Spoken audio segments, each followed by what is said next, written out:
Thank you for watching State and Local. I have a very interesting guest today.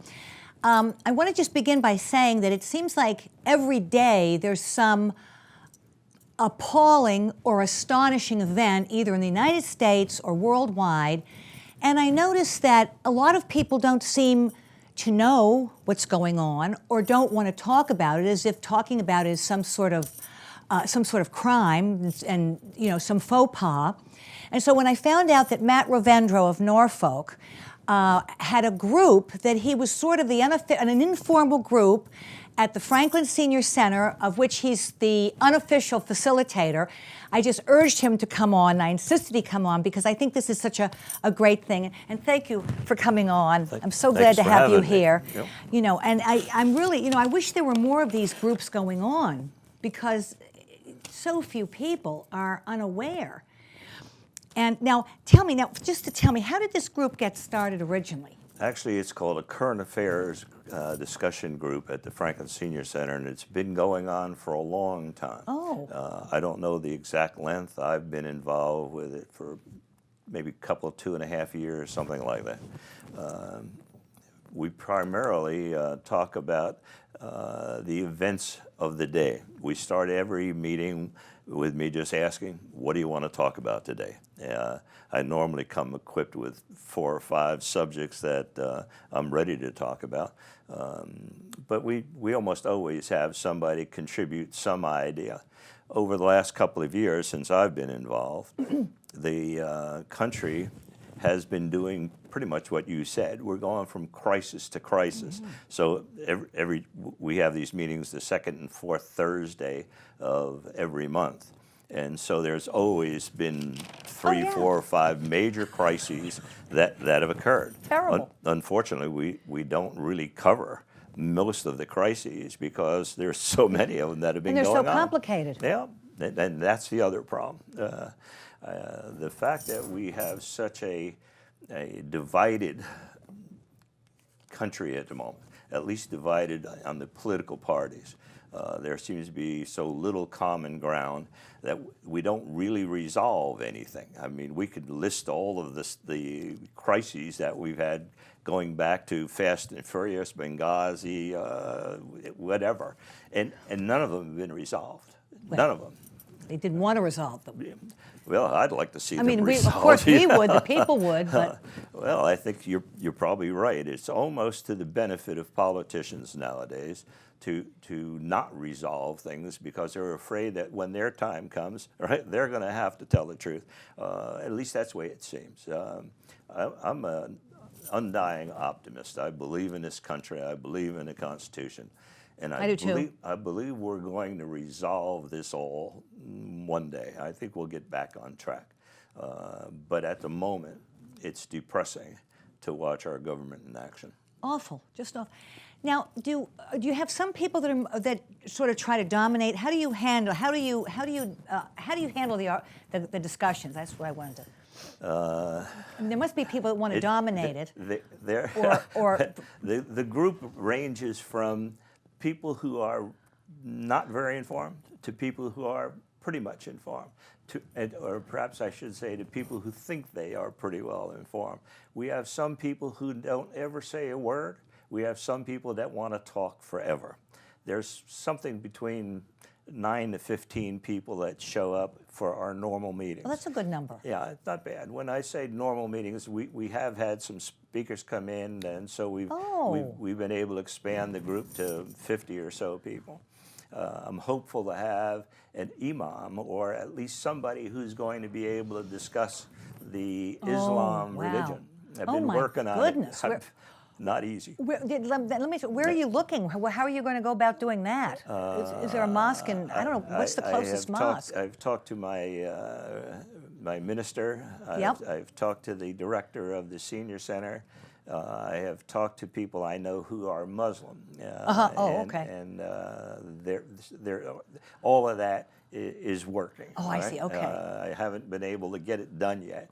It seems, for some reason, they're reluctant to come. I think they are afraid that they're going to be harangued with all of the misconceptions there that we have about I say misconceptions, the demonstrated horror that has been put on, that is taking place throughout the world at the moment. I think they think they're going to have to defend that, and I don't. That's not my intent. Right. My intent is to learn something Right. about the religion, and of course we need to talk about that.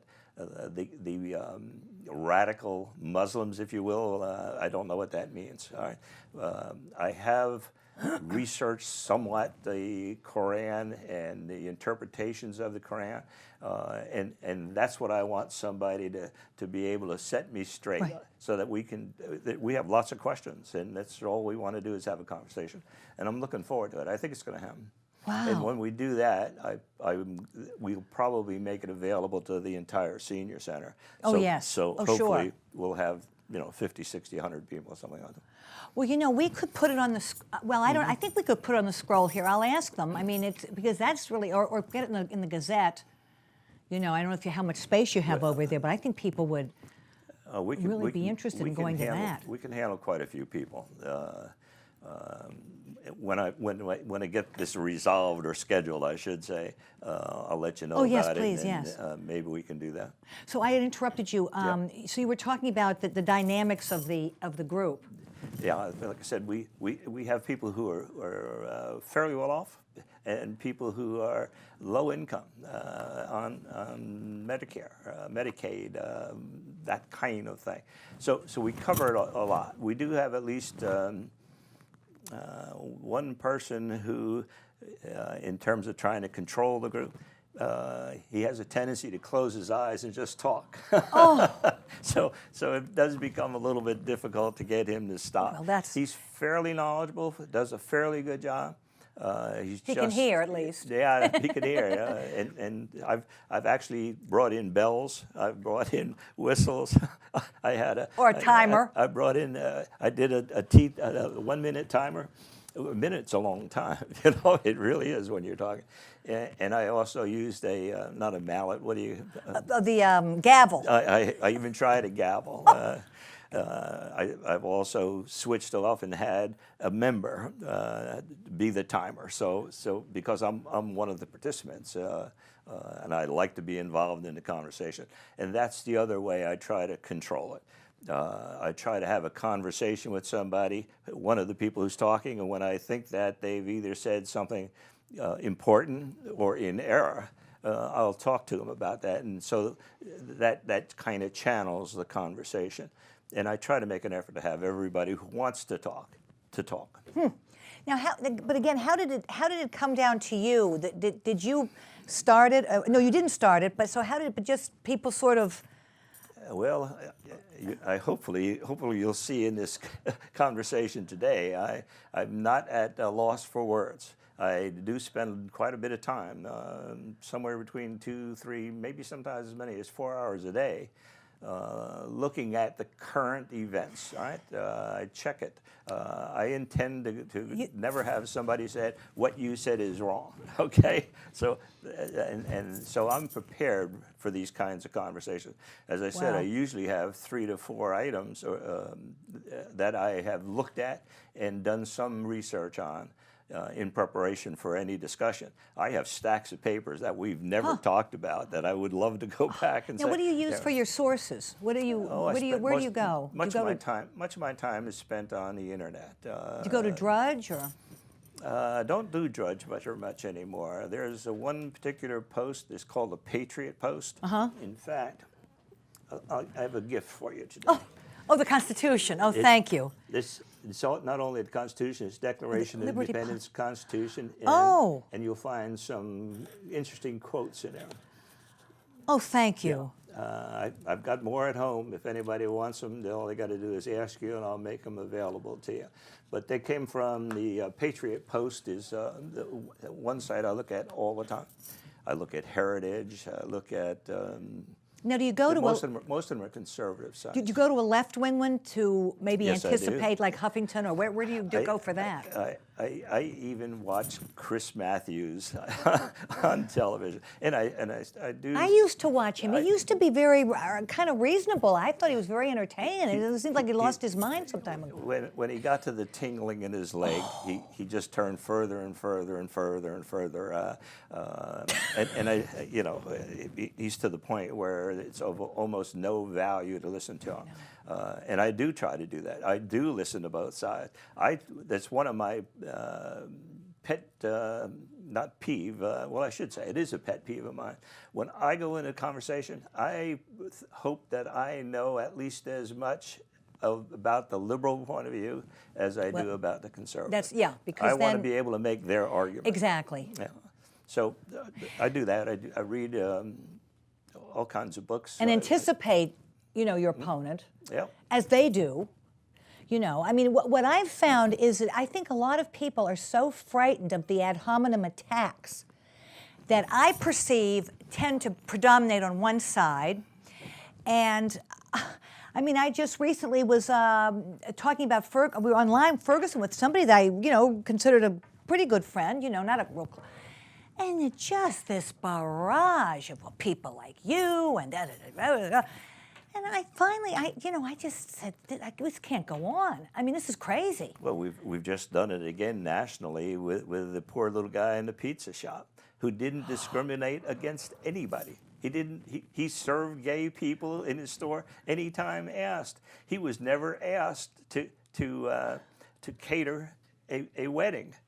But he's had to end up stopping his store. He's not open for business because he's gotten so much hate mail and people calling to make bogus requests for pizzas that he knew he would never serve. How awful. And well, it's kind of interesting. I happen to be listening to a radio station. I heard a little bit about that, but I didn't get the whole story. Well, it's kind of interesting because the average citizens are starting to donate money to him, and as I understand it, the fund is now over $750,000. Is that so? So I think it's terrific. It's terrific. Yeah. Is he an older man? Do you know what? No, I just happened to watch it all on television, and I did a little research on it. In fact, they were interviewed last night on Fox News, I think. Some money was sent not long ago. I think I sent some, and I can't remember what, but it was something like that where somebody had gotten railroaded and, damned to hell for something and had run out of money or lost their business or some kind of thing. I should be able to remember. But one of the difficulties we have now, and when I was talking about this divided government stuff, it doesn't seem to me that we have anybody who is a spokesman and a statesman. I'm not sure we have a spokesman. I know we don't have any statesmen. Everybody has this point of view and their base that they have to keep pandering, really. Yeah, they pander to, and on both sides. Oh, okay? yeah, I mean, I'm not limiting this. Yeah. I'm not pleased with anybody in government. I've finally changed my opinion recently as to term limits. I used to think, people should be able to vote the jerk they want in and then live with the consequences. But I've finally decided that the power that the incumbents have far exceeds the benefit. And the money that's involved. It puts so many people at a disadvantage. I think that goes together. They get the money because they have the power to give something. Yeah, well, lobbying's not a bad word to me. I mean, if you think about it, all the people who are elected can't be experts in everything, so they have to get information from some people. I think that's where lobbying started, right? We have people saying, here, let me give you my information, and of course it may be biased, but that's up to the judgment of the person who's getting the information. So, but the fact that as a result they then can give something which the government can't give until it takes, right, from somebody. The government doesn't make money. It doesn't make it. We print money. We don't make it. So we've gotten to the point where you can become a professional politician. We have people in run the government have never worked. Obama, what did he? I mean, God Almighty, he never practiced law. He taught for a little while. There are many people like that. Joe Biden, right? It started at 27 years old, I think. And I can do that on the Republican side, too. So the point is, it's not good. It's not working. And I think the fact that we have the seniority system is for them is another part of the problem. I mean, we have a senior senator from Massachusetts now that's been there for, what, a year or something? Right, from Oklahoma. Yeah. Warren. Yeah. So, but you know, they're all extremely wealthy. They couldn't have made all that money practicing law and then going down there. Our friend Harry Reid started out with no money. He's got more than a couple of $1 million now, all the while he's been in the government. Interesting, isn't it? Now, Daryl, I don't know whether he says ISIS or ISA or ISA, rather. I know he made his money with the, I don't know whether it was LoJack or was some kind of electronic thing that he, but I mean, really, when you stop to think about it, I mean, Harry Reid happened to buy property in the desert. Yep, and there's something right under the ground. They just happened to put a highway through right after he bought it. But isn't there something, some mineral under the ground that people want? Yeah, I mean, it just happened. It just happened. It was just good luck. It's like Hillary taking $10,000 or $1,000 and investing it over a weekend and making $100,000. I mean, and we just go on. Still makes you wonder, though. I mean, especially with a road going through. I mean, so now, do you find there are people that come to you and say that being in the group has changed their mind, or that it's informed them? I mean, some of these people you say that are quiet. Do you feel anybody's? The people who are diehards don't change their mind. They just come back next week or the next discussion with pretty much the same point of view, and they hope that, okay, we'll make the argument today, all right? One of the things I try to do was when somebody says we ought to have, for instance, a minimum wage of $15 an hour. And I say, fine, it's a great idea, okay? How are you going to pay for that? What happens if you do that? Pay for the goods. Beside that, $15 an hour doesn't come out to be very much money per year. Why isn't it $25 an hour? I mean, if it doesn't matter, why don't we make it $50 an hour? So explain it to me, okay? Usually when we get to that, when I request them to explain that's a smart way to handle it. I try to ask questions. I try not to give my opinion, although I'm sure if some of the members were here today, they'll tell you I'm pretty opinionated. I'm pretty set in my ways. But I do go there with every meeting with the expectation of learning something. One of the most interesting things is, for me, I find I learned more about me from me because I have to defend my positions. Right? It means I'm making a major effort to say, this is what I think, this is what I understand. Right? And that's what I hope everybody else is doing. So I have different opinions as a result of some of the conversations we have.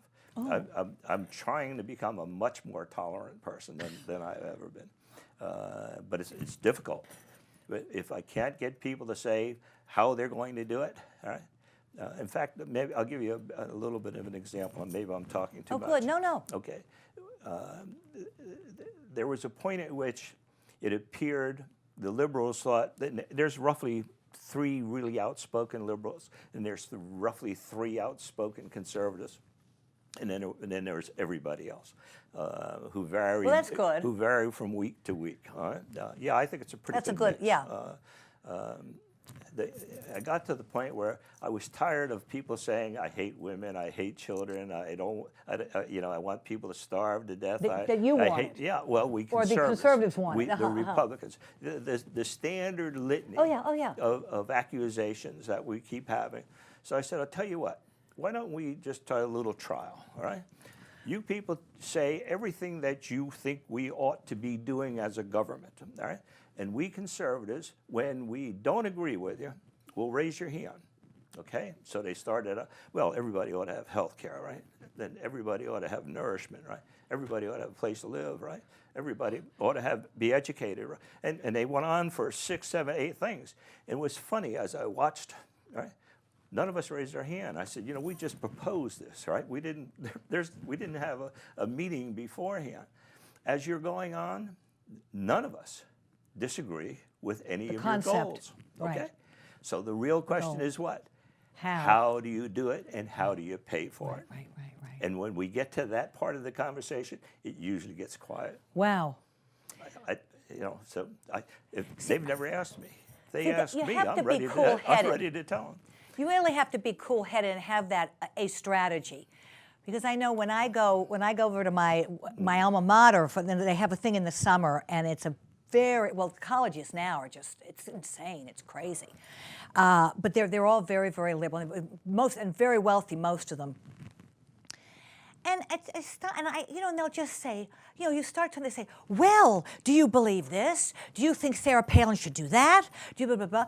And I am so flabbergasted every time at the low blows and the way they try to shut you up. Well, they just want to shut you up. As you notice, it's not easy to shut me up. But as I said earlier, I attempt to learn something. All right, that's what I'm listening for. No matter how much verbiage they go through, I'm still looking for that. What they say, the equivalency to benefit, that silver cloud, whatever. I keep looking for that because I'm spending my time. I'm spending my life at this, right? So there ought to be some benefit in every conversation. I'm hoping to have one here today. Now, if say somebody wanted to start one of those themselves, they'd have to have a venue, I suppose. What would you say if somebody wanted to? You know, the interesting thing, you probably have these kinds of conversations often with people, one-on-one. Yeah. You don't have it often with groups of people. I have a lot of people who, because they know a little bit about me, and because I did do some shows which were showing here Franklin on Norfolk community. Yep. Some people have actually watched those and have come up to me and said, you know, I saw you the other day, and you said something about this, and you know, I've never thought about it like that, or I don't agree with you, and we have a conversation, 2 of us, all right. And we may end up, in fact, I think we did it at a meeting here recently where we talked for about 40 minutes, just, and that happens more often than not. Yesterday, I had a guy, in fact, it was a dentist who was working on my wife's teeth, and I think he saw the flag on my thing. We had a 15 or 20-minute conversation about the status of the world at the moment. That was after, I don't even know his name. We didn't have that but we had an in-depth conversation. I think people want to have this conversation. If our media was worth a darn, we'd be having this conversation.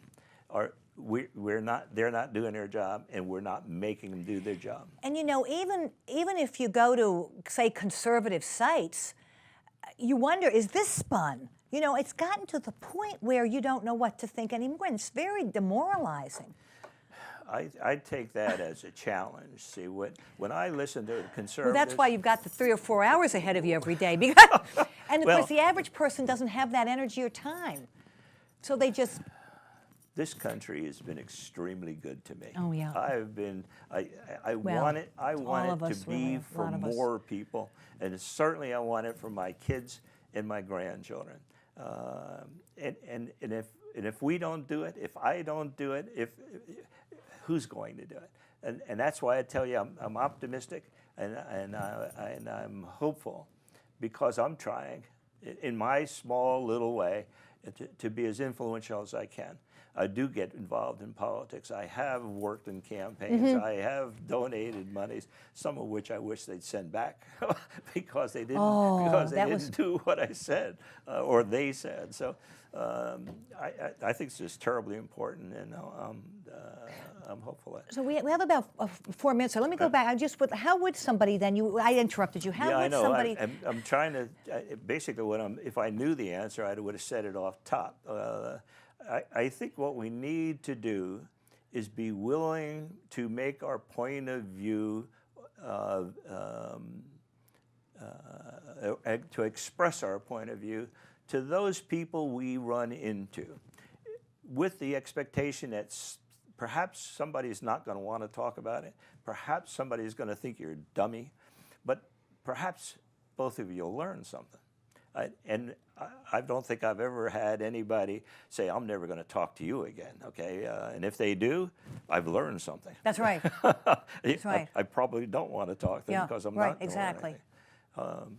If we don't change this direction of the country, so, what are we going to do? So you had posted that when they first got this started. I know it wasn't you. Mm-hmm. So it was just posted over at the senior center, and then they gave a time and people showed up. They do something at the Franklin Senior Center, which is kind of interesting. When you walk in the door, there's a whiteboard, right, and they list the things that are going on in the times. I think that's where I saw the discussion group listed. They also do that on the sign-in computer, right? There's lists of the things that are going on, and they want you to tell you your attendance. I think that's where I saw it. It was a much smaller group when we started. We've grown it. Well, that's the important thing. You know, somebody emailed me actually somebody you know the other day, when that night there was a meeting. Now, I hadn't heard about it. I didn't know anything about it. I mean, I find here in Norfolk that I don't know what the key is or what the hook is, but I find an awful lot of stuff goes on that is not publicized. You have to make your effort here to find that out. There's no one place you go to unless you are active already, right? How would you come in contact with it? Yeah, I suppose. I mean, and of course we don't have our own paper. You don't really have our own real paper. I mean, you know, I know it comes, it's once a month, but that's, you know, and when I lived in Medfield, of course, they had I guess it was a weekly paper, so I just used to open it up. Mm-hmm. When I had my show there, and I'd say, oh, this, I call that one. I'll call that one. And it was so easy. Well, you do have this system right here available, and unfortunately, even I don't watch it regularly because I don't know what your schedule is going to be. Well, now it's interesting you should mention that because Chris here has just put together a program, a schedule. Prior to that, it was kind of catch as catch can. So there will be times for the shows that are generated here. But you know, we're pretty much run out of time, and so I want to thank you for watching. I'm Anne Marie Battistone. You've been watching State and Local. My guest was Matt Rovendro, and of course, this is Norfolk Public Access. So thank you for watching. We'll see you next time. Oh, and thank you so much for coming. This was Thanks a great. for having me. Oh, it was a great, and thanks for the little book. Because this is a handy, looks like a handy... I've got 100 of them, and I'll hand them out to anybody.